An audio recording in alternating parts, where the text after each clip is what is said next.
माय YouTube channel CG blog MMGD को लाइक, subscribe और बेल icon को जरूर दबाएं ताकि सबसे पहले आपको वीडियो मिले। जय माता की, जय गुरुवर की। छेरा मांगनी छेरा मांगने के लिए तैयार है, देख सकते हैं। और मानी तो झोला कहाँ है? चल झोला पकड़।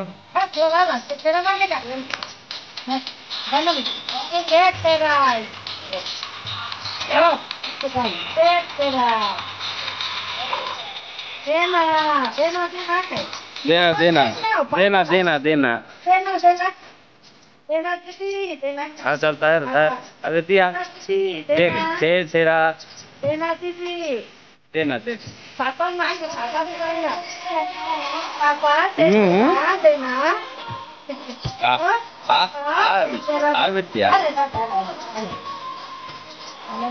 पापा छेरा देना। अरे बेटी छेरा देना।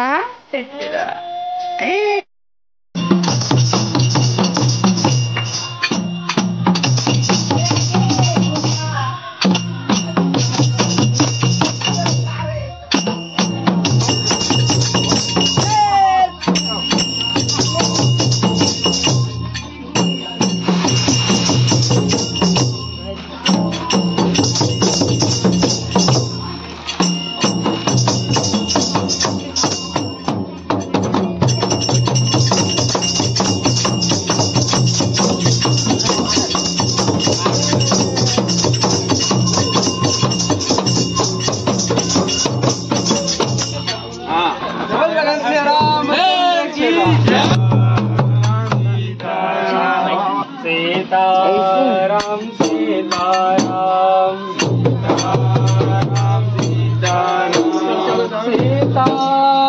सीताराम सीताराम सीताराम सीताराम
संगीत दे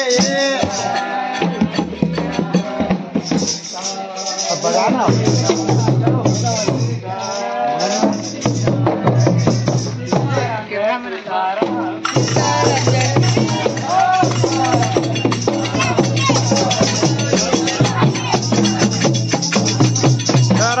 सीताराम सीताराम जय सीताराम सीताराम जय